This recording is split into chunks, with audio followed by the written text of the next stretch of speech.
आइए हम अब थर्ड पार्ट कर लेते हैं। कुछ इंपॉर्टेंट पॉइंट्स हैं और साथ में जो छूटा हुआ है हम इसी वीडियो में कवर कर लेंगे। देखिए, हम सबसे पहले देखते हैं पंचायती राज के बारे में।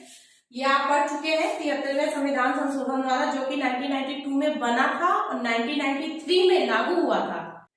अब आप देखिए, ये जो है ये पंचायती राज स्टार्ट कब से हुआ था। 73 अमेंडमेंट जो हुआ वो तो बाद में हुआ, लेकिन उससे पहले भी बहुत सी चीजें थी पंचायती राज के बारे में। देखिए कब हुआ, 2 अक्टूबर को 1959 में। उस समय हमारे पीएम कौन थे? जवाहरलाल नेहरू जी।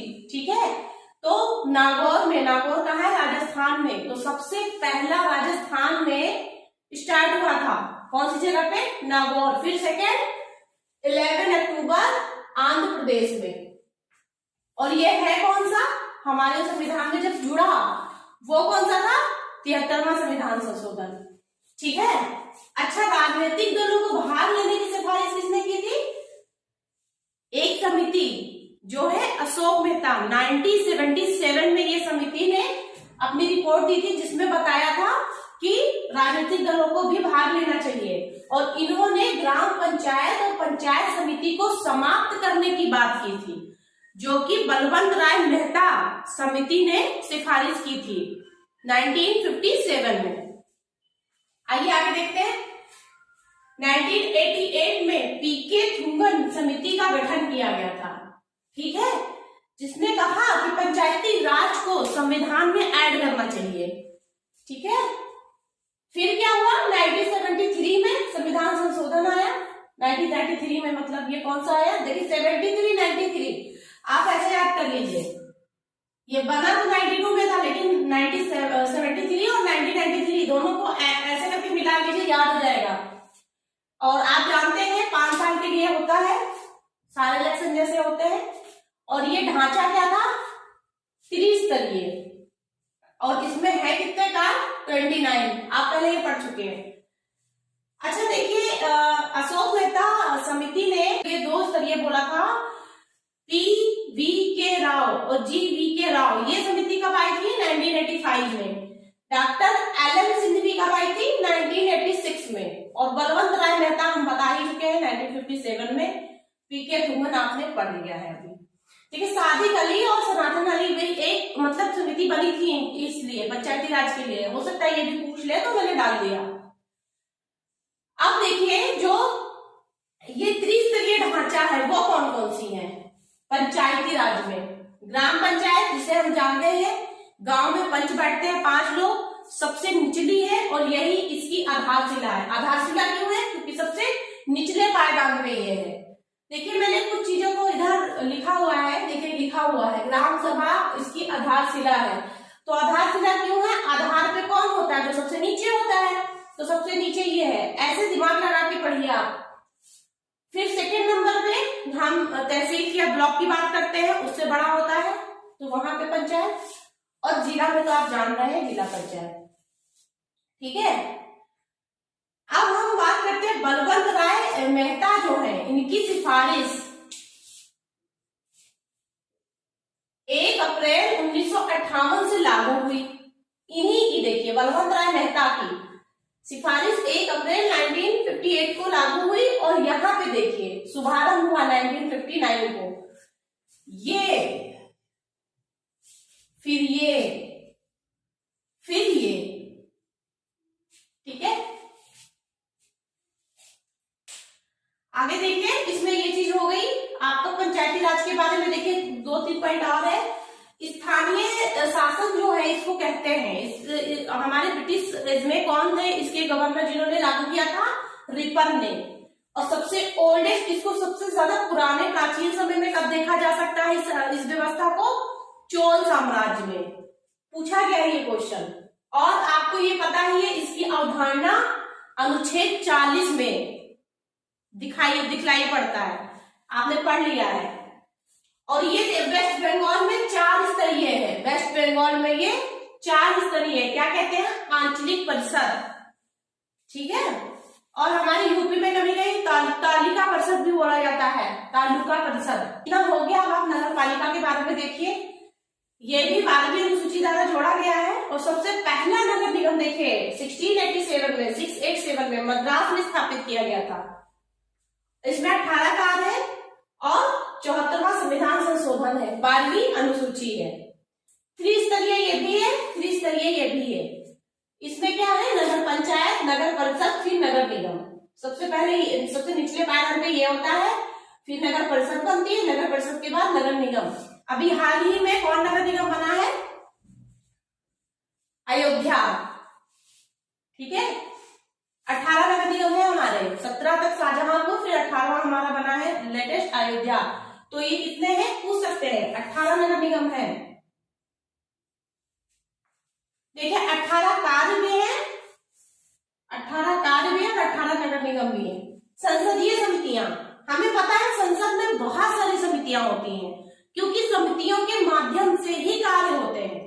जो सांसद होते हैं वो जो भी कार्य एग्जीक्यूट करते हैं कहीं ना कहीं किसी न किसी समिति की वजह से ही करते हैं। और कुछ समितियां ऐसी हैं जो हर साल बनती हैं और स्थायी होती है, वो कभी भी विकसित नहीं होती है। तो देख लेते हैं सबसे बड़ी कौन सी है, प्रांकलन, इसको बोलते हैं एस्टिमेट कमेटी, ठीक है। स्थायी है क्योंकि ये कभी विकसित नहीं होती है, सबसे बड़ी है। और स्थायी मितव्ययिता, मितव्ययिता क्यों बोलते हैं, क्योंकि आप इसके नेचर को समझिए। ये क्या करती है, लोकसभा में जैसे खाली लोकसभा के लोग ही इसमें होते हैं। सबसे पहली बात 30 सदस्य होते हैं, 1 साल के लिए होती है, सिर्फ लोकसभा के ही इसमें सदस्य होते हैं, राज्यसभा के नहीं होते हैं।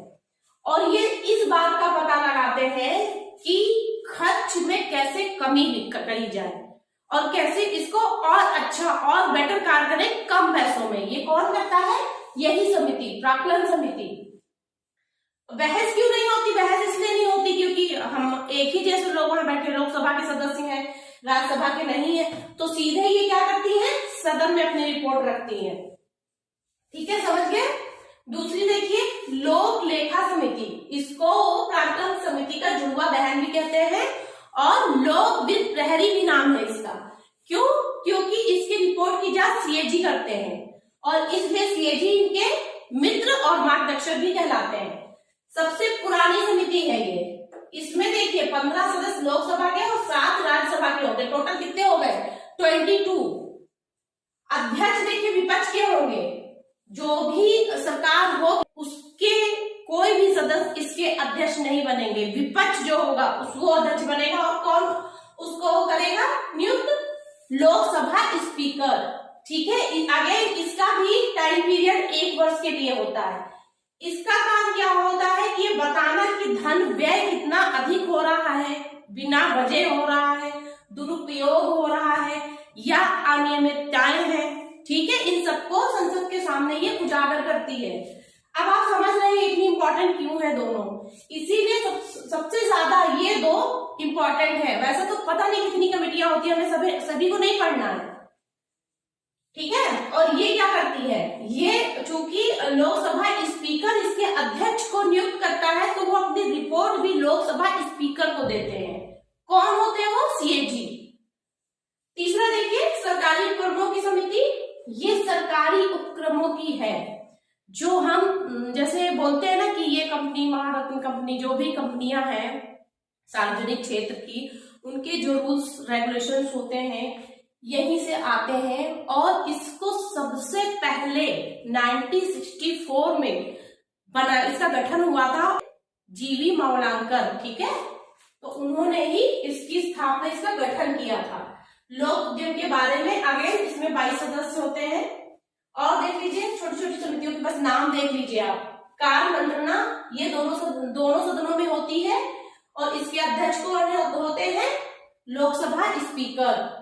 प्रक्रिया एवं कार्य संचालन, प्रक्रिया एवं कार्य संचालन समिति के तहत ही समस्त समितियों के कार्य निर्धारित होते हैं, ठीक है। ऐसी बहुत सारी समितियां होती हैं जिनके माध्यम से संसद के कार्य चलते हैं। और कुछ अस्थायी होती हैं, जैसे प्रवर समिति, संयुक्त प्रवर समिति, याचिका समिति, जांच विशेषाधिकार, जिसे हम स्टैंडिंग कमेटी भी जानते हैं। अभी आपने कमेटी पढ़ी थी सबसे लेटेस्ट 2G स्पेक्ट्रम के, जिसके अध्यक्ष कौन थे, पीसी चाको। तो वो सब क्या है, अस्थायी है। जांच हुई, रिपोर्ट लगाया, बंद। तो एडॉक जो होती है उस तरीके की। तो ये आपने समितियां पढ़ ली। और अब हम आगे देख लेते हैं कुछ राष्ट्रपति जी के बारे में कि इनका क्रम याद कर लीजिए, क्योंकि ये सब बहुत इंपॉर्टेंट है। क्रम कैसे याद करेंगे, देखिए यहाँ पे कोड बनाया हुआ है। राजू की राधा जाकर गिरी फखरुद्दीन रेड्डी की जेल में। राजू की राधा जाकर गिरी फखरुद्दीन रेड्डी की जेल में।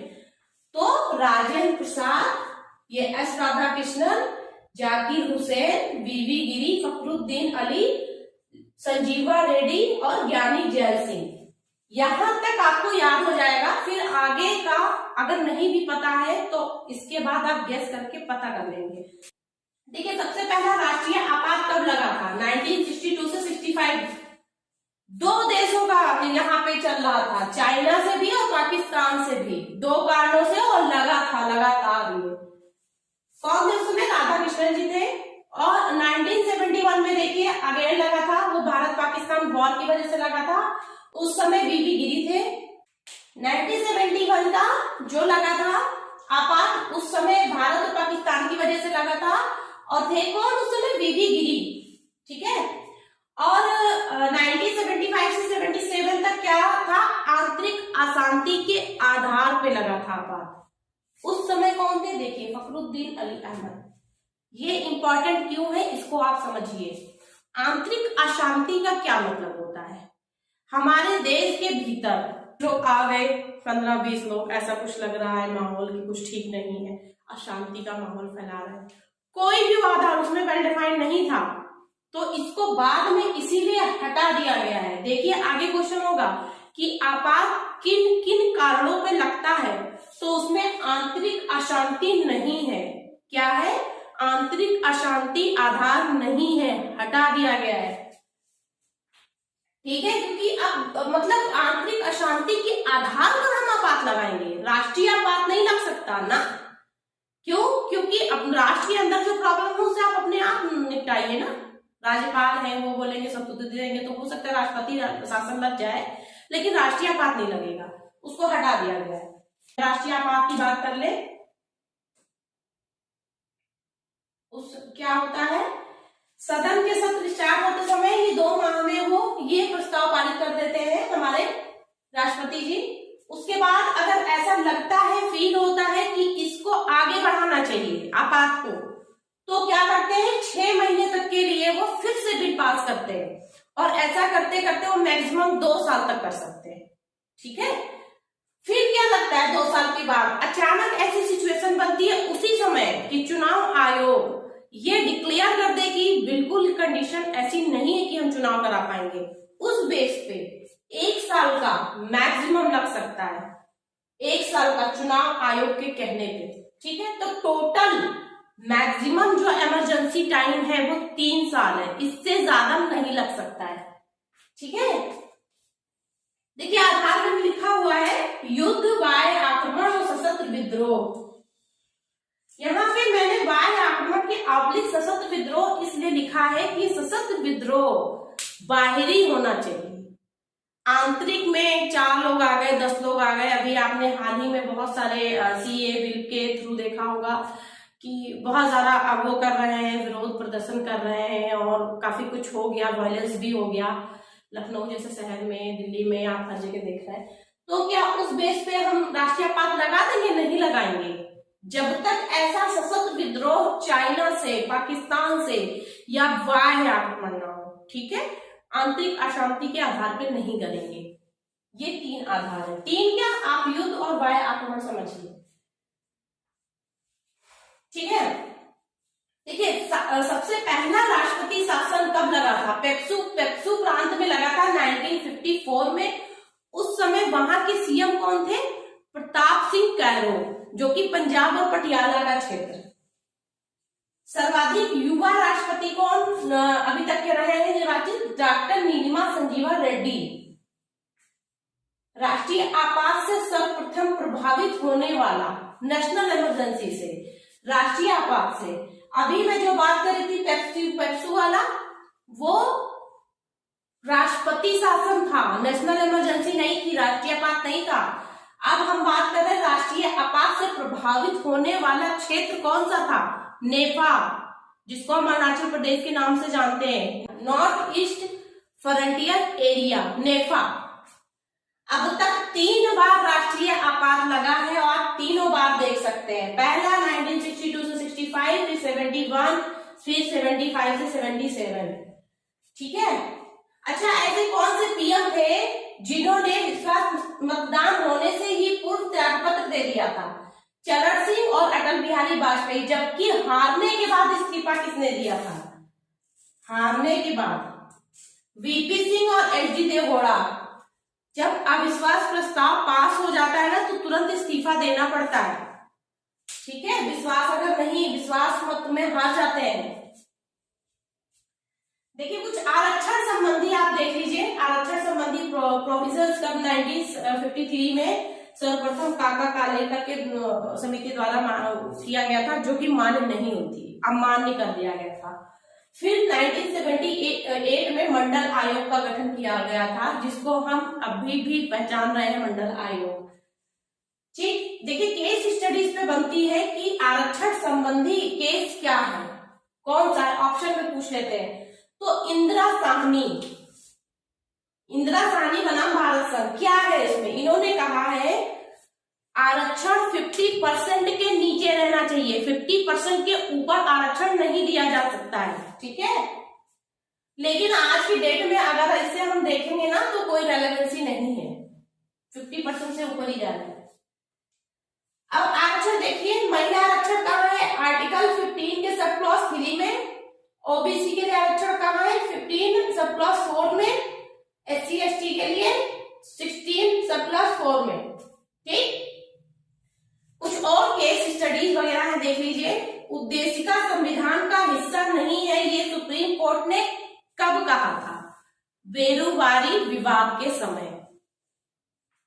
मूलभूत ढांचे का सिद्धांत नहीं है, ये सिद्धांत है, ये तो बहुत पूछते हैं केशवानंद भारती के केस में, लेकिन सिद्धांत नहीं है। ये डिसीजन कब लिया गया था?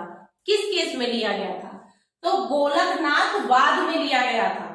इसी की वजह से इतनी प्रॉब्लम आ गई कि इस कॉन्फ्लिक्ट को दूर करने के लिए 24वां संविधान संशोधन द्वारा केशवानंद वर्सेस केरल राज्य में इस चीज को, केशवानंद वाद केरल राज्य द्वारा इस चीज को, इसको गोलकनाथ वाद में कि मूलभूत ढांचा नहीं है को चुनौती दी गई।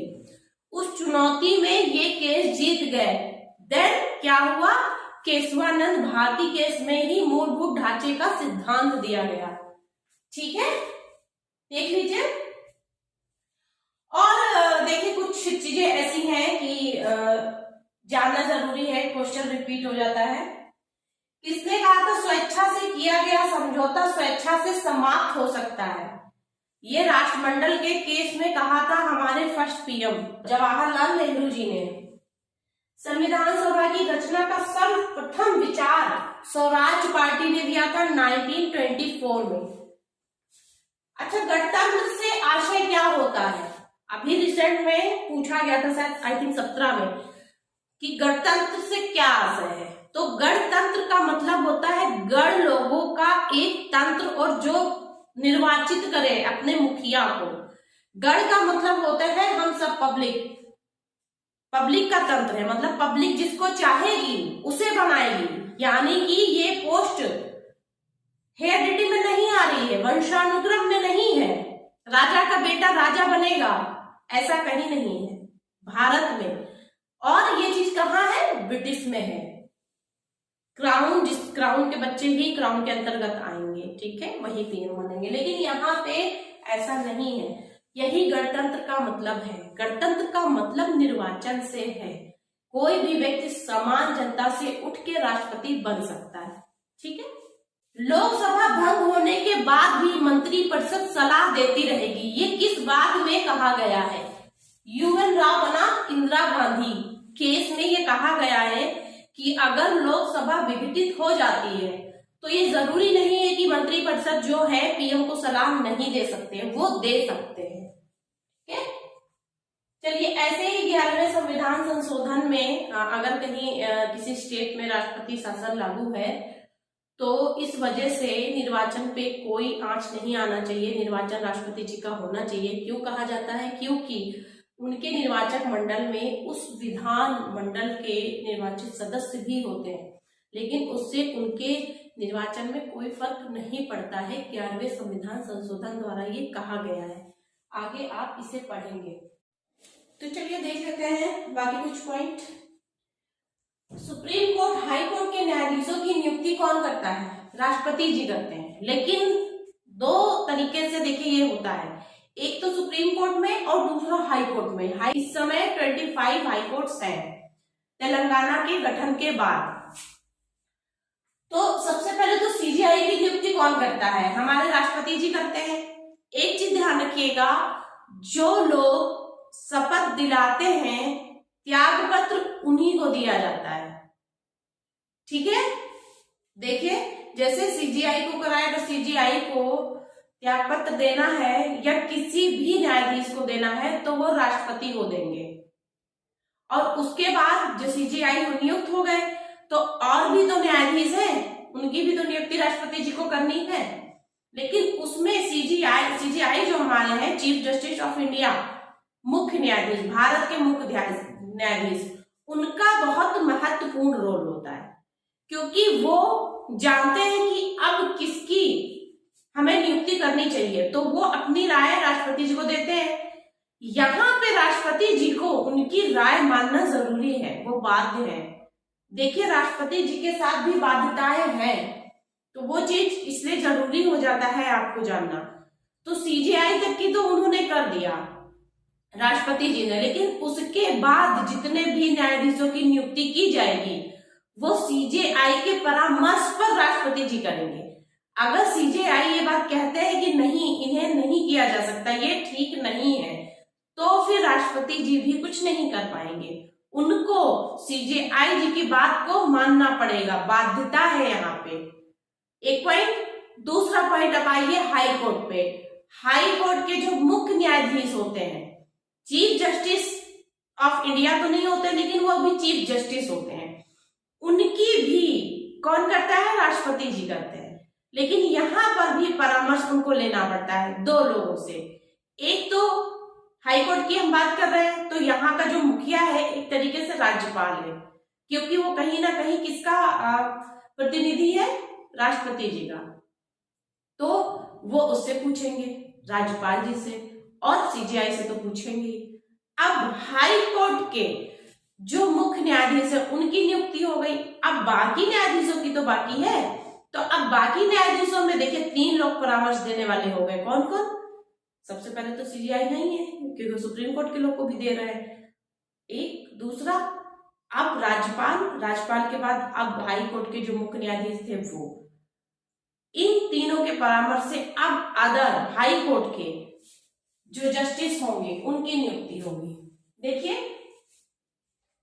राष्ट्रपति जी करते हैं, एससी के वरिष्ठ न्यायाधीश सीजीआई बनते हैं, ये तो आप जानते हैं। अन्य न्यायाधीश की नियुक्ति के संबंध में राष्ट्रपति सीजीआई की राय मानने हेतु बाध्य है। हाई कोर्ट के मुख्य न्यायाधीश के संबंध में राष्ट्रपति सीजीआई राज्यपाल से परामर्श करेंगे।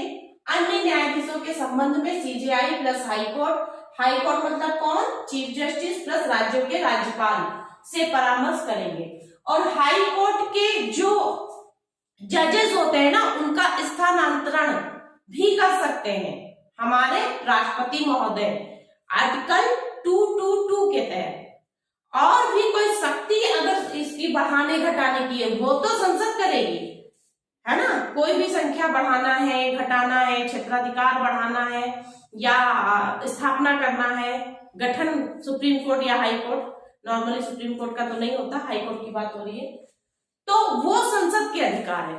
लेकिन राष्ट्रपति जी का क्या अधिकार है? वो स्थानांतरण कर सकते हैं, ठीक है। देखिए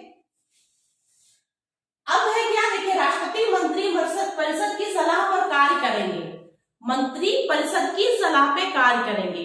एक बार क्या करेंगे, वो कह सकते हैं कि हाँ भाई आप मंत्री परिषद को कि आप देख लो, हमें ये समझ में नहीं आ रहा है। लेकिन उसके बाद अगर मंत्री परिषद ने कहा पुनर्विचार के बाद कि ये चीज सही है, मानना है, तो फिर राष्ट्रपति जी भी बाध्य हो जाएंगे उसे मानने के लिए। ये पहले नहीं था, लेकिन 1975-77 में जब आंतरिक अशांति आधार बनाना, तो ये चीज बहुत हो रही थी। कोई मीनिंग नहीं रह गई थी।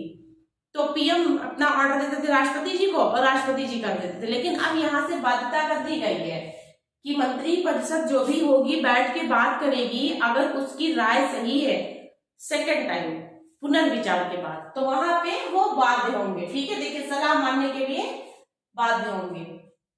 अब देखिए राष्ट्रपति वीवी गिरी जी के बारे में क्या है, ये ट्रेड यूनियन श्रम आंदोलन के 2 बार अध्यक्ष बने। इनके बारे में 2-3 चीजें इंपॉर्टेंट देखिए क्या क्या। सबसे पहले तो प्रथम कार्यवाहक राष्ट्रपति बने और दूसरे चक्र की मतगणना इनके उसमें करनी पड़ी थी निर्वाचन के समय, और 1975 में इन्हें भारत रत्न से पुरस्कृत किया गया था। अब देखिए भारत रत्न की बात आ गई तो आप देख लीजिए और भी कितने राष्ट्रपति हैं जिन्हें भारत रत्न से पुरस्कृत किया गया है। तो यहाँ देखिए एक कोड बनाया है क्या, सर जाकर गिरे कलम पर। सर पढ़ाते हैं ना टीचर, तो जाकर गिरे कलम पर, सर जाकर गिरे कलम पर। तो देखिए कैसे, सर्वपल्ली राधाकृष्णन, जाकर से जाकिर हुसैन, गिरे से बीबी गिरी, आपने भी पढ़ा 75 में। कलम आप जानते हैं अब्दुल कलाम आजाद, और सा और रा में रा से राजेंद्र प्रसाद। ठीक है, तो ये कोड है, आप अच्छे से इसे पढ़ सकते हैं। एम हिदायतुल्ला ऐसे मुख्य न्यायाधीश थे सुप्रीम कोर्ट के जो कार्यवाहक राष्ट्रपति बने थे। ठीक है, डॉक्टर जाकिर हुसैन ऐसे कौन थे, फर्स्ट मुस्लिम राष्ट्रपति थे। और ऐसे मुस्लिम राष्ट्रपति कौन थे जिनकी कार्यकाल के दौरान मृत्यु हो गई थी, तो वो थे फखरुद्दीन अली। किस समय थे ये, कौन सी नेशनल इमरजेंसी के समय थे, आंतरिक अशांति के आधार पर 1975 और 77 में। इसको कैसे याद रखिए, उस समय पीएम जो थी हमारी आयरन लेडी जिसे कहते हैं इंदिरा गांधी जी थी, तो उनसे थर-थर सब कांपते थे। काफी सिचुएशन ऐसी थी, जो भी चीज होगी कहीं ना कहीं इनके कोऑर्डिनेशन से ही चलती। तो कुछ ऐसी चीज थी, आंतरिक अशांति का आधार ऐसा था कि समझ लीजिए कि इतना डर गए कि मृत्यु हो गई, जस्ट बिकॉज ऑफ को याद करने के लिए। ठीक है, उनकी ऐसी शख्सियत थी पीएम की इंदिरा गांधी जी की। तो उस समय आपात में ये भी चले गए, ऐसा आपात लग गया इनके ऊपर। देखिए राष्ट्रपति क्या करते हैं, जब भी लोकसभा का गठन होता है, 5 साल तक होता है कार्यकाल, उसके बाद उसका विघटन हो जाता है। फिर जब होता है तो जब से फर्स्ट जो सत्र होता है ना उसमें, और हर साल के फर्स्ट मीटिंग में, एक तो हो गया लोकसभा जब बनी उसकी फर्स्ट टाइम, और दूसरा हर साल जब बैठती है सत्र वो फर्स्ट टाइम। इन दोनों के सदनों की संयुक्त बैठक कौन करता है, राष्ट्रपति जी करते हैं। इनको अभिभाषण देने का कभी भी हक है, राष्ट्रपति है, इनको कोई रोक नहीं सकता। देखिए इनके प्रसाद पर्यंत पर कौन कौन होते हैं, मैंने आपको पहले अटॉर्नी जनरल के बारे में बताया है। 76 में प्रथम विधि अधिकारी होते हैं और कार्यकाल के बाद इनको कहीं पे भी निजी प्रैक्टिस नहीं कर सकते हैं क्योंकि ये सार्वजनिक धन के संरक्षक होते हैं। और प्रसाद पर्यंत होते हैं, सदनों में बोल तो सकते हैं लेकिन वोट नहीं कर सकते। कारण क्या है, उसमें सदस्य होना चाहिए, तो सदस्य नहीं होते हैं। प्रसाद पर्यंत का क्या मतलब होता है, जैसे हम लोग पढ़ते हैं महाभियोग लग गया, ये कर दिया, अविश्वास प्रस्ताव पारित कर दिया, ये सब नहीं। सिंपली राष्ट्रपति जी की अगर बोल देंगे तो ये हट जाएंगे। ठीक, तो ये भी देखिए सब जितने लोग हैं सबको राष्ट्रपति जी ही शपथ दिलाते हैं, तो इनको त्याग पत्र देना होगा तो किसको देंगे, राष्ट्रपति जी को। संघ के मंत्री, राज्यपाल, महान्यायवादी, ठीक, ये क्या होते हैं, प्रसाद पर्यंत होते हैं। अच्छा, न्यूनतम मत कितना होना चाहिए राष्ट्रपति चुने जाने के लिए, बताइए कितना होना चाहिए, वैध मत, जो भी वैलिड होगा, ठीक है, उसका 50% में एक और बस।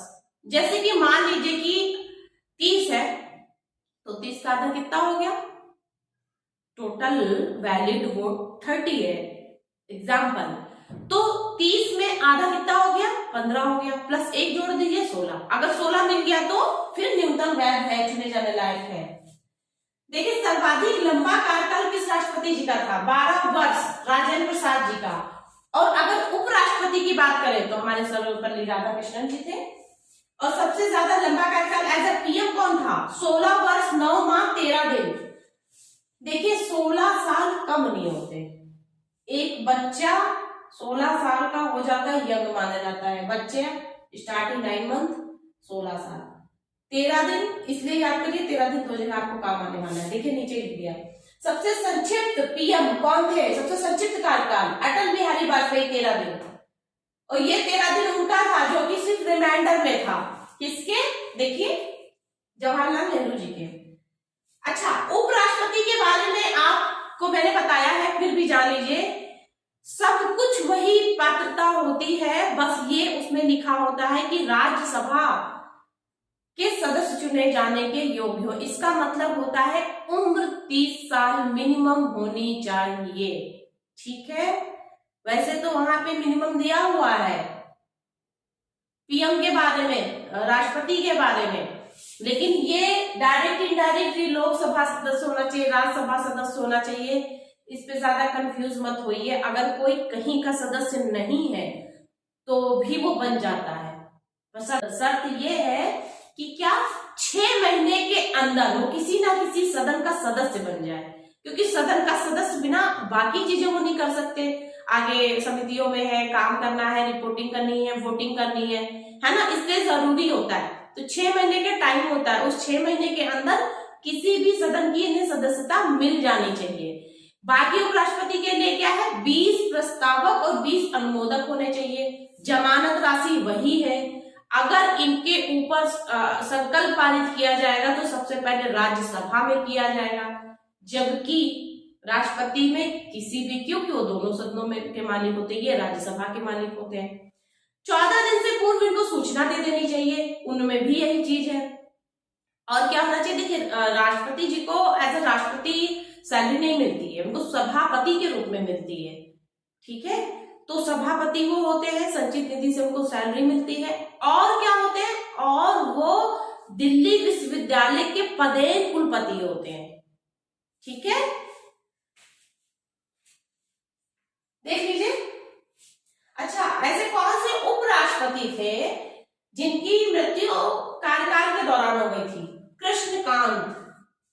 विभाग बांटने का अधिकार पीएम को होता है, जो कि पूर्णतः उसके विवेक पे आधारित होता है। ठीक, इसमें उसे जरूरत नहीं है कि वो राष्ट्रपति जी से पूछे। जबकि राष्ट्रपति जी जब क्या करते हैं ना, पीएम को जब कर देते हैं नियुक्त, तो उसके बाद जब बाकी मंत्रियों के करते हैं तो वो उनसे पूछते हैं पीएम से उनके, और कुछ ऐसा करने का होता है तो सिफारिश कौन करते हैं? अगर हटाने का कुछ करने का है तो पीएम सिफारिश करेंगे राष्ट्रपति जी को। कार्यपालिका का अध्यक्ष कौन होता है? प्रधानमंत्री होता है, क्योंकि वो उनका मुखिया होता है, उनकी बैठकों को करता है। लेकिन यहाँ ध्यान दीजिएगा, कार्यपालिका शक्ति राष्ट्रपति में निहित होती है। अभिभावक कौन है? राष्ट्रपति है। लेकिन अगर बात कर दे न्यायपालिका के अभिभावक की बात, तो वो है सुप्रीम कोर्ट। अगर बात कर दे संविधान के अभिभावक की बात, तो वो है राष्ट्रपति।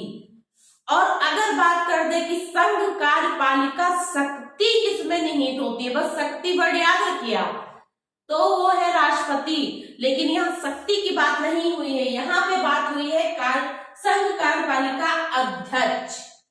अध्यक्ष पीएम होते हैं, क्योंकि वही मुखिया होते हैं मंत्री परिषद के। ठीक है, देखिए क्या लिखा है, पीएम नॉर्मली को, हम पीएम को तो वोट नहीं करते, हम वोट सांसद को करते हैं। पीएम उसको बनाया जा सकता है जो भी, देखिए यहाँ पे लिखा है बहुमत दल का नेता, कोई भी दल हो सकता है, बस उसे बहुमत प्राप्त हो। अगर ऐसा नहीं हो पा रहा है, डिसीजन नहीं लिया जा रहा है, कुछ टाई हो रहा है, कोई 40, अब कभी कभी आप सुनते होंगे बड़ा इधर उधर बदल इधर उधर होने लगे, जो भी किसी भी तरीके से इनके ये बहुमत कर देंगे, ऐसे कई बार ऐसा सिचुएशन आया है। तो राज्यपाल जी कहते हैं ऐसा है, 1 महीने का हम टाइम दे रहे हैं, जितना आप लोगों को जो भी डिसाइड करना है, इधर जाना उधर जाना, किसके सांसदों की संख्या बढ़ जाए किसकी घट जाए, ये सब हमें नहीं मतलब है। हमें मतलब है कि आप जिसको भी पीएम बना रहे हैं वो 1 महीने के भीतर बहुमत साबित कर दे। बहुमत का मतलब है 50 लोगों में अगर 30 लोगों के सांसद बने हैं तो उन्हीं में से कोई बनेगा पीएम। कोई भी पीएम बन सकता है, वो डिसाइड, उनके ऊपर डिसीजन टोटल होता है। अगर जिसके पास 20 है वो कह रहा है कि नहीं हम बनेंगे, अगर हो गया ऐसे कन्फ्लिक्ट कुछ बातें कि तुरंत 10 उधर चले गए सांसद, तो बड़ी कन्फ्लिक्ट वाली सिचुएशन हो जाती है, विवाद वाली। तो फिर राज्यपाल जी कहते हैं कि ठीक है, इट्स ओके, हम 1 महीने का टाइम देते हैं, जिसको इधर उधर जाना है जाए वाए, और 1 महीने के अंदर भीतर मुझे बता देना कि किसके पास बहुमत है, तो बस उसी की नियुक्ति हो जाएगी। देखिए मैंने आपको समझाने के लिए बताया है कि बहुमत दर का मतलब ये होता है, ठीक है। पीएम की क्या खास बात है? पीएम देखिए क्या करते हैं ना कि पीएम अगर त्याग पत्र दे देंगे ना तो पूरा का पूरा मंत्री परिषद जो होगा विघटित हो जाएगा। इनकी अगर मृत्यु हो गई तो भी, अविश्वास प्रस्ताव पारित हो गया तो भी, तीनों ही केस में फिनिश, खत्म सब, ठीक है। देखिए लोकसभा में मंत्रियों की संख्या कितनी हो, भाई सब मंत्री बन जाएंगे तो काम कैसे चलेगा? ऐसा थोड़ी ना सबको मंत्री बना दे, पता नहीं मंत्री बनने में कितने विशेषाधिकार मिल जाते हैं, है ना। आपने अभी 105 108 देखा ही है। विशेषाधिकार में जब ये संसद वगैरह में आप देखते हैं ना कि ये हो गया वो हो गया, मिर्ची पाउडर डाल दिया, कोई कुछ नहीं हो रहा है, देखिए विशेषाधिकार ही तो है। अधीक्षण ना किया जाना, जांच ना किया जाना, ये सब आपने पढ़ा है। तो ये कितने होने चाहिए मंत्री टोटल लोकसभा में जितने भी स्ट्रेंथ होती है उसका 15% से ज्यादा नहीं होना चाहिए। 15% मैक्सिमम लिमिट है इंक्लूडिंग पीएम, ठीक है। और ये कौन सा संविधान संशोधन था? 91वां संविधान संशोधन। देखिए किन किन पीएम की मृत्यु कार्यकाल के दौरान हो गई है? जवाहरलाल नेहरू जी की, लाल बहादुर शास्त्री जी की, इंदिरा गांधी जी की।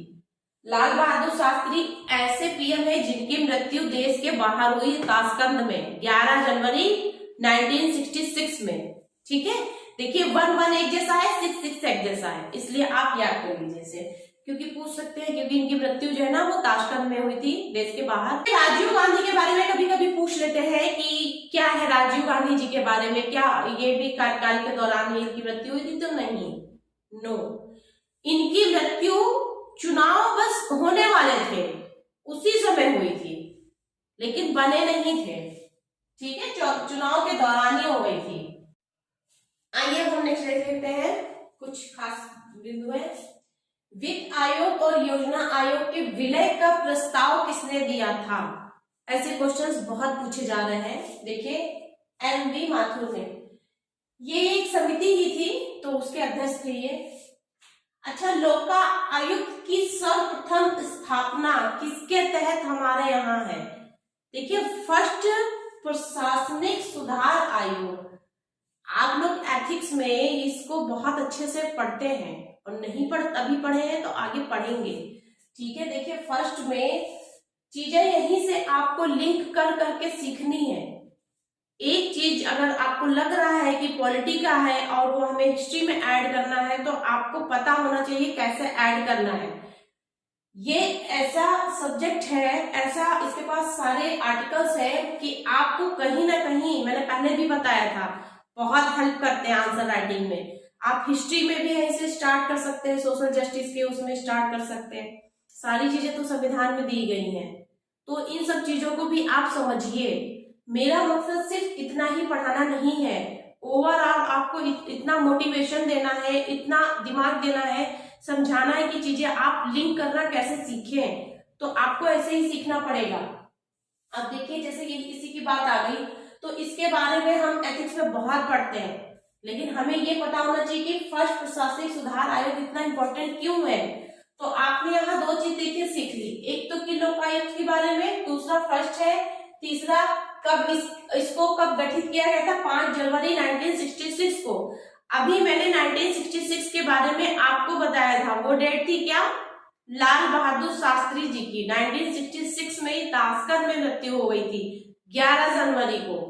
आप ऐसे करके लिंक करिए कि ये कहीं तो ऐसा लग रहा है कि लिंक हो रहा है, तो देखिए 66 लिंक हो रहा है। आप ऐसे लगाइए कि शायद वो वहां पे डेथ हो गई थी तो इन लोगों को सुधार करने की जरूरत पड़ गई, मतलब उससे कोई इसका रिलेशन नहीं है, लेकिन आपको अपने ब्रेन में स्टैब्लिश करना पड़ेगा जिससे आपको याद रहे, ठीक है। तो 5 जनवरी को ये, और इसकी देखिए अध्यक्षता मोरारजी देसाई ने की थी। पुट कर दे रहे हैं और देखते हैं तो चीजें आपको पता चल जाएंगी। जैसे कि अभी मैंने आपको पंचायती राज पढ़ाया था, उसमें अगर ये बोला जाए कि पंचायती राज कौन सी पंचवर्षीय योजना के तहत स्टार्ट हुआ, तो आपको पता होना चाहिए कि पहली कौन सी स्टार्ट हुई थी, पहली कब तक थी, दूसरी कब स्टार्ट हुई। तो वो दूसरी में थी 1959, दूसरी थी 51 से 5 साल जोड़ लीजिए 1 हो गया, फिर 5 साल जोड़ लीजिए 2 हो गया, तो 59 दूसरे में पड़ रहा है। तो ये सब चीजें आप इतनी चीजें रट नहीं सकते हैं, एक चीज को पढ़िए, 4 जगह दिमाग लगाइए, इससे आपकी सारी चीजें लिंक होंगी। ठीक है, अच्छा यहाँ की बात कर लिया हमने अध्यक्षता की। फर्स्ट लोकपाल सबसे पहले प्रैक्टिस में कहाँ आया था पूरे वर्ल्ड में? 1809 में स्वीडन में। अगर हम बात इंडिया की करें, भारत की करें, तो सबसे पहले महाराष्ट्र राज्य में। ठीक है, ऐसे क्वेश्चन पहले पूछ चुके हैं। देखिए राष्ट्रीय मानवाधिकार आयोग, देखिए इसमें 2 डेट है, कभी कभी 93 और कभी कभी 94। तो 93 में तो बन गया था, लेकिन लागू स्थापना हुई थी 93 में, लेकिन लागू 1994 में हुआ था। इसीलिए 2 डेट में बड़ी कंफ्यूजन होती कभी कभी, मुझे भी बहुत होती थी। तो समझ लीजिए कि लागू होने का वर्ष जो होता है दूसरा हो जाता है, तब ऐसी दिक्कत आती है। इसके जो अध्यक्ष होते हैं रिटायर्ड सीजेआई होते हैं। ठीक है, रिटायर हो चुके सीजेआई होते हैं, चीफ जस्टिस ऑफ इंडिया। कार्यकाल क्या होता है, या तो देखिए पहले ही वो रिटायर हो गए, तो ये समझने की बात है कि वहां पे रिटायरमेंट क्या है, तो 65 तो हो ही चुके हैं, वो 65 हो चुके हैं, तो अब 5 साल इनको मिलता है। तो एज वाइज कितने होने चाहिए, 70 ईयर, और 5 साल आपको पता ही है। तो इसमें देखिए ये बहुत बार पूछा गया है, तो उसमें बच्चे 65 लगा के आते हैं। जब आपको पता है कि वो रिटायर हो चुके हैं, तो उन्होंने अपना टेन्योर पूरा कर लिया है। 5 साल का उनको रिलैक्सेशन इसीलिए दिया गया है, नहीं तो अदरवाइज अगर यहाँ से भी तो रिटायर ही हो जाएंगे ना 65 पे। तो 70 ईयर और 5 साल लगभग सबका होता है। देखिए सीबीसी में भी क्या है, 5 साल और 65 ईयर। 65 ईयर इसलिए मैंने बता दिया हर जगह है, यहाँ पे इसलिए क्योंकि ये सेवानिवृत्त हो चुके हैं। ठीक है, देखिए इसमें और भी सदस्य होते हैं, पीएम होते हैं हमारे प्रधानमंत्री जी, गृह मंत्री, लोकसभा विपक्ष के नेता, राज्यसभा विपक्ष के नेता, राज्यसभा के जो सभापति नहीं उपाध्यक्ष, जो सभापति के बाद जो चीफ होता है वो, और लोकसभा के स्पीकर, इसके मेंबर होते हैं। भाई मानवाधिकार की बात है, बड़े बड़े लोग नहीं होंगे तो कैसे काम चलेगा। देखिए शून्यकाल किसकी देन है, शून्यकाल भारत की देन है। काल और बजट में बड़ा ये मैंने जब मेंस दिया था, आई थिंक 17 में जब मैंने मेंस दिया था, तब ये क्वेश्चन आया था, बड़ी कंफ्यूजन हुई थी। तो पता था कि शून्य है, अब दोनों ऑप्शन में थे, तो तभी मैंने समझ लिया था कि काल है ना, काल का मतलब समय। तो इंडिया में लोग समय को ज्यादा वेस्ट करते हैं, यूएसए में नहीं। तो समय जो आएगा शून्यकाल वो भारत का है, और बजट जो है यूएसए का है। ठीक है, आवश्यकता निधि की स्थापना आर्टिकल 267 के तहत है, और ये राष्ट्रपति के अधीन होता है।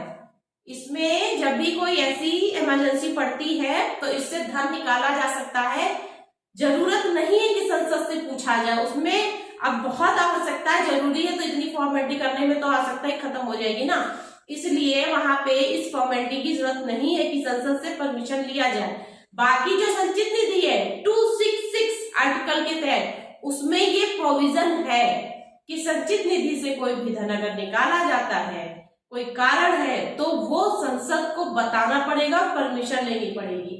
लेकिन इसमें ऐसा नहीं है कि ये खुद इमरजेंसी में निकालना है, तो राष्ट्रपति चाहेंगे तो निकाल लेंगे, तो उनकी आवश्यकता नहीं है संसद की अनुमति की। देखिए संचित निधि पर भारी व्यय पर चर्चा नहीं होती है, उस पे जो एक्सपेंडिचर्स होते हैं वो तो होते ही हैं।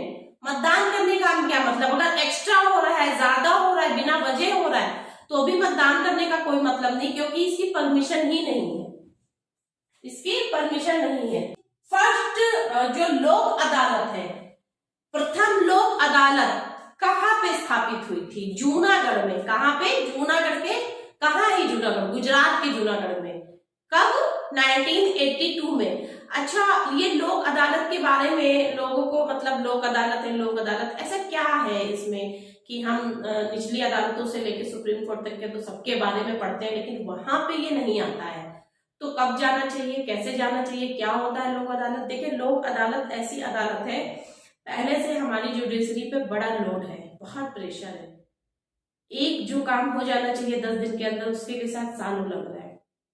तो कुछ ऐसे मैटर होते हैं जिनको सुलझाया जा सकता है, बहुत बड़े इशू नहीं होते, छोटे छोटे इशू भी जा रहे सुप्रीम कोर्ट, हाई कोर्ट, तो उसकी प्रेशर को कम करने के लिए लोक अदालतों की स्थापना की गई है, जिससे कार्य थोड़ा जल्दी हो सके, त्वरित हो सके, लोगों को जल्दी न्याय मिल सके।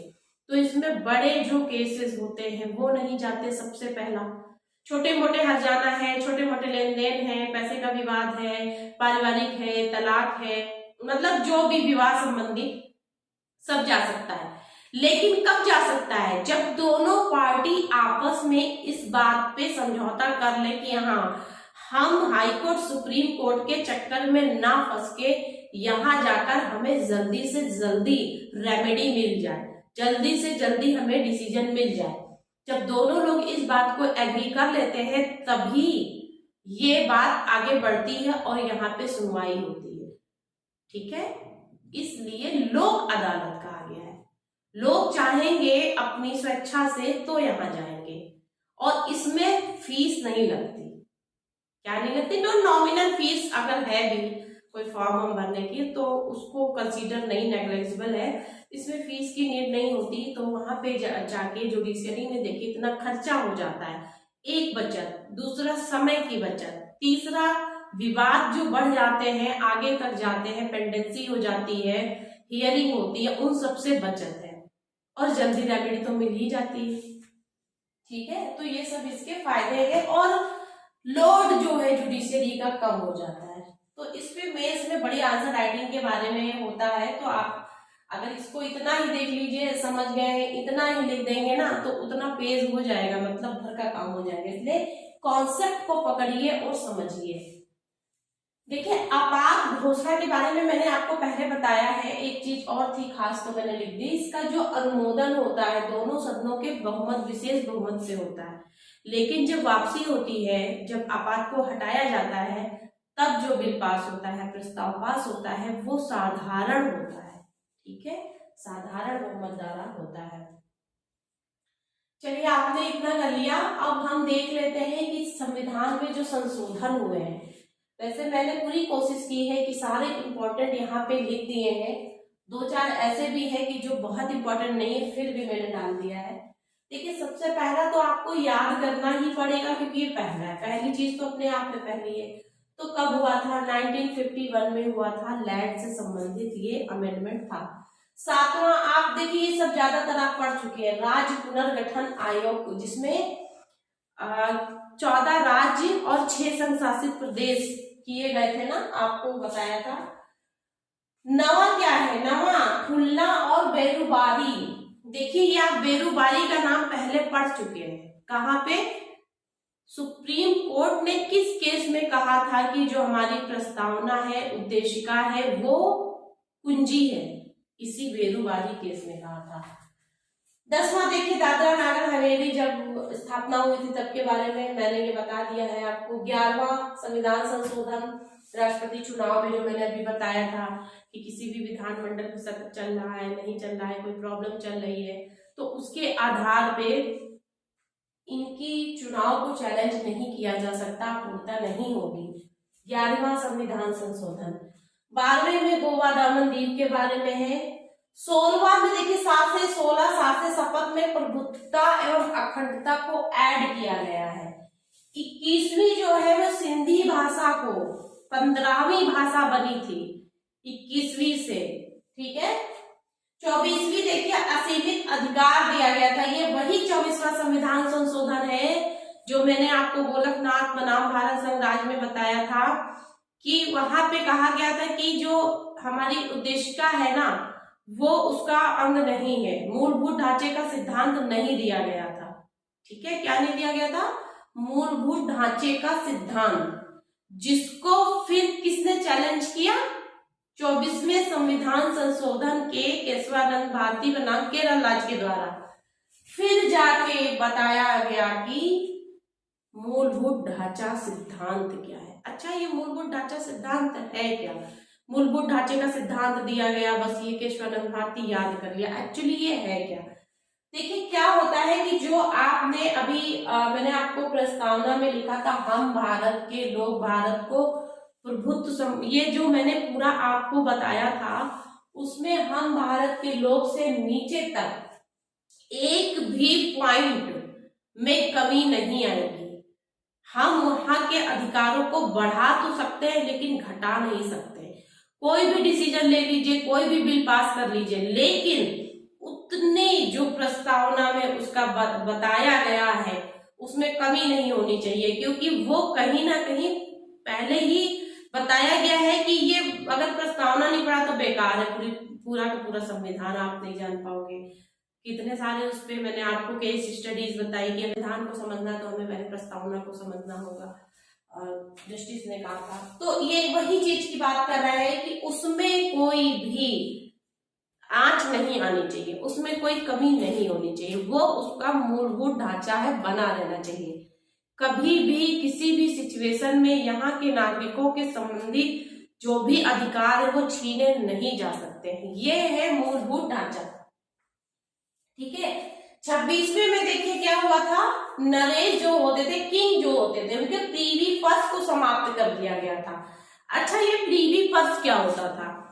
देखिए आपने सुना होगा देशी रियासतों के बारे में कि देशी रियासतों का जब एकीकरण हुआ था तब हमारे सरदार वल्लभ भाई पटेल जी ने बहुत सारे उनको एग्रीमेंट्स किए थे। क्योंकि हम मान लीजिए कि अगर कोई कह दे कि हम इतने बड़े हवेली में रहते हैं और इसे खाली कर दीजिए, तो हम क्या कहेंगे, हमें कंपनसेशन दीजिए। हम क्यों खाली करें, हमारा तो लॉस हो रहा है।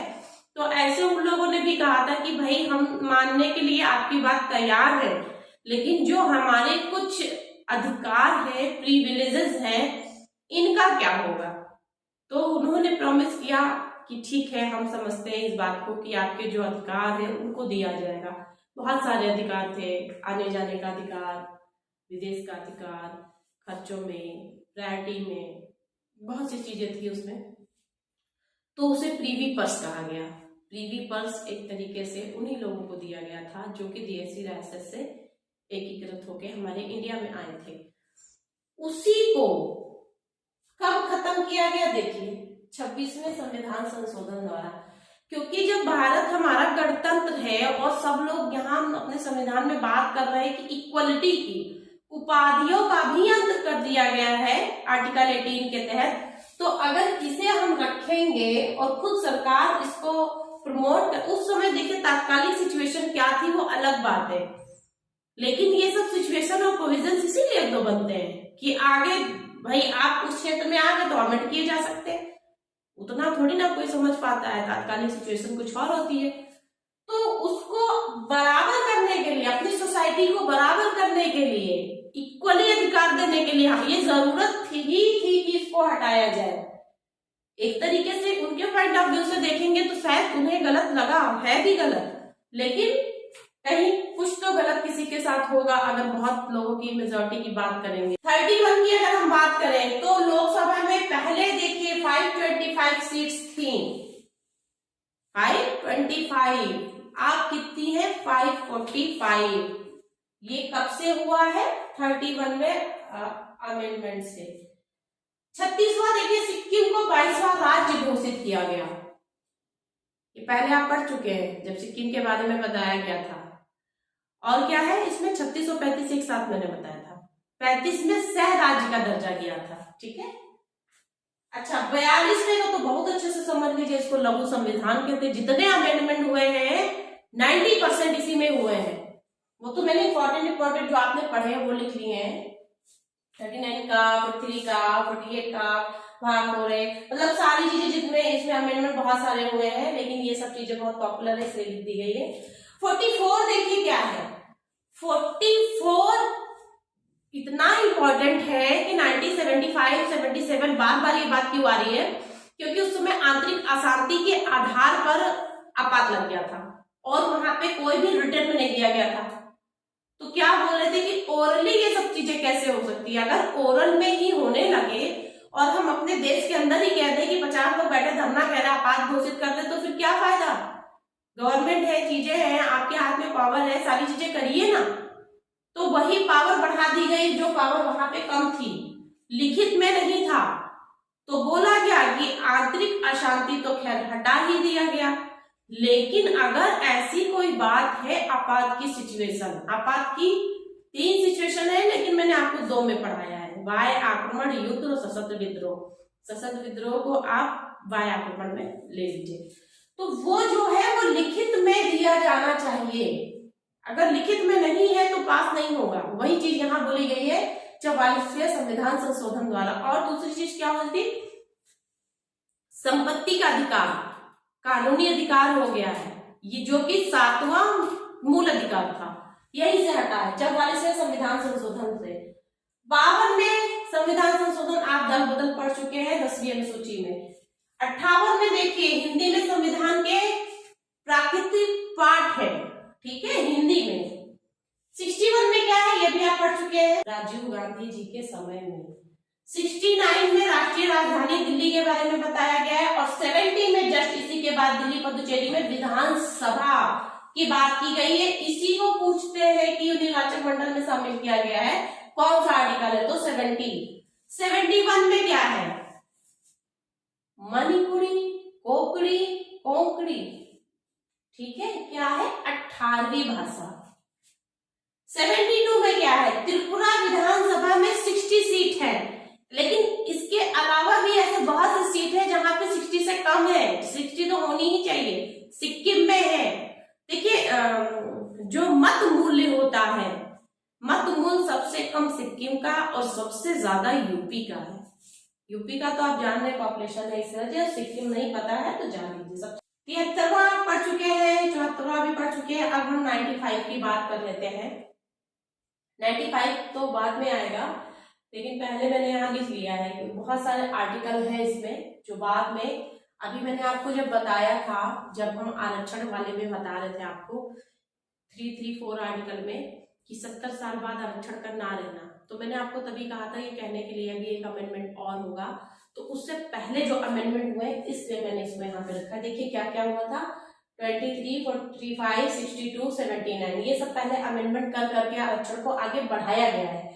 और अब 95 की भी बारी आ गई है, क्योंकि इसका जो टेन्योर है, जो पीरियड है, वो खत्म हो गया है 2020।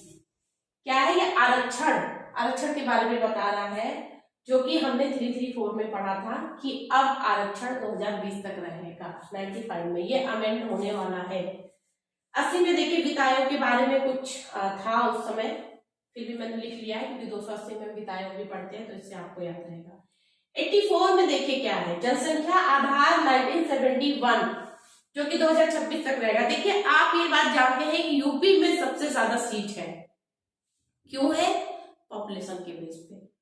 तो अगर फिर से परिसीमन किया जाए, परिसीमन का मतलब होता है कि फिर से देखा जाए, क्षेत्राधिकार बढ़ाया जाए क्षेत्र के आधार पर भी और पॉपुलेशन के आधार पे, तो पॉपुलेशन के आधार पे ही सीटें निर्धारित होती है। तो ये पॉपुलेशन का जो आधार था 1971 की जनसंख्या का आधार था, उसके बाद से बढ़ाया ही नहीं गया।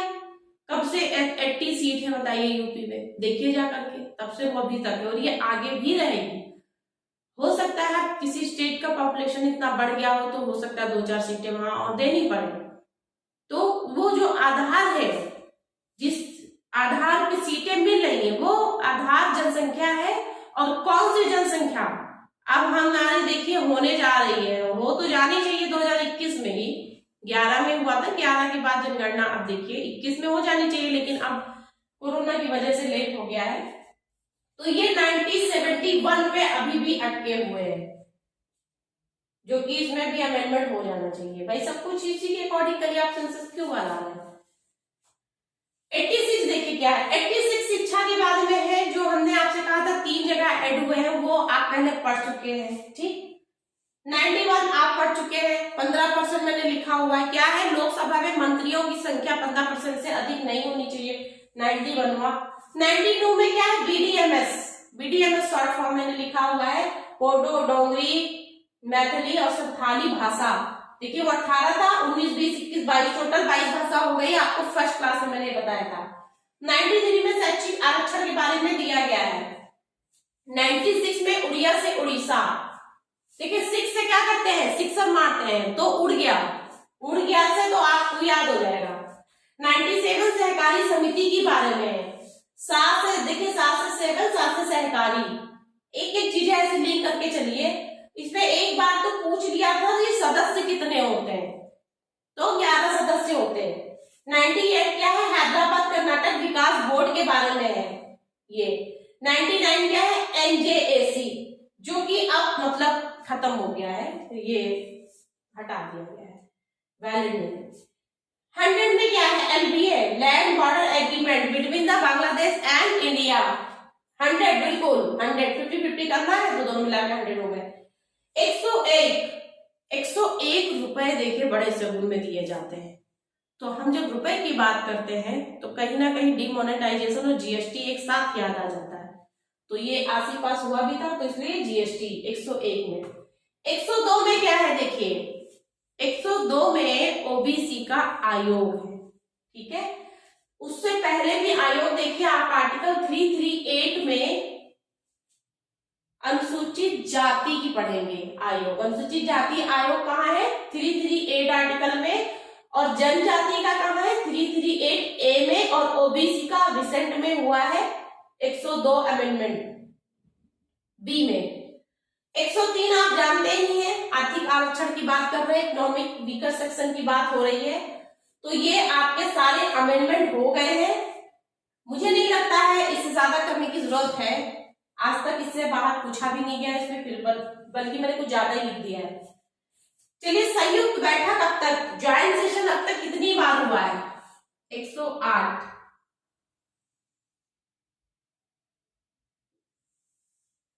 ठीक है, ये क्या है, फिर से कहीं ना कहीं देखिए 105 में आपने विशेषाधिकार पढ़ा है। तो ये वही बात करते हैं ज्वाइंट सेशन में कि लोकसभा में सबसे ज्यादा लोगों का देखिए बहुमत होता है।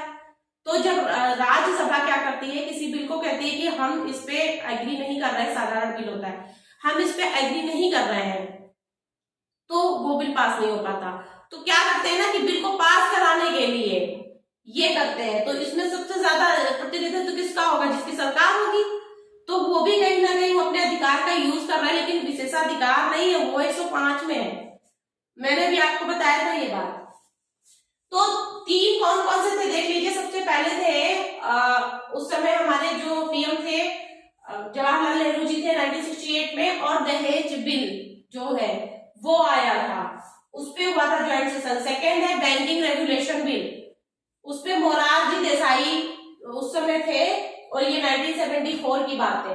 3 पोर्टो से कोटा बिल, काफी पॉपुलर हुआ था ये बिल 2004 में। उस समय कौन थे, PM अटल बिहारी वाजपेयी। तो देखिए ये आपकी पूरी पॉलिटी हो गई, पूरी राज्य व्यवस्था हो गई। आई होप यहाँ से क्वेश्चंस फंसेंगे। मैंने पूरी कोशिश की है। अगर आपको इससे थोड़ा भी बेनिफिट हो रहा है और आपको ये क्लास समझ में आ रही है तो प्लीज सब्सक्राइब करें, जिससे मेरा मोटिवेशन बढ़े और मैं आपके लिए आगे इसी तरह क्लास लाऊं। मैंने पहले से ये आपको बताया हुआ है कि ये एक ऐसा प्लेटफॉर्म है जहां पे सब कुछ फ्री A to Z पढ़ाया जाएगा। GS 1, 2, 3, 4 सारे GS के पेपर, हिंदी, ऐसे, ऑप्शनल, प्रीलिम्स, सब कुछ। तो देखिए मेरे पास इतना वक्त नहीं रहता है, मैं पहले से सिलेक्टेड हूँ, फिर भी मैं ये सोच के ही कर रही हूँ कि हो सकता है मेरी थोड़ी सी मेहनत की वजह से कुछ लोगों की हेल्प हो जाए।